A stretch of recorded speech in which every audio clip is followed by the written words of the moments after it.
2 kundan keyin, 3 kundan keyin roza bo'ladigan bo'lsa, mana shu Ramazonga tegishli bo'lgan ma'lumotlarni bilib, bu oyning fazilati haqida xabardor bo'lishingiz kerak bo'ladi.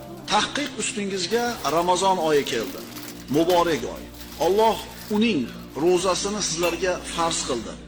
Bu oyda jannat eshiklari ochiladi. Jahannam eshiklari berkiladi. Shaytonlar bu oyda bog'lanadi.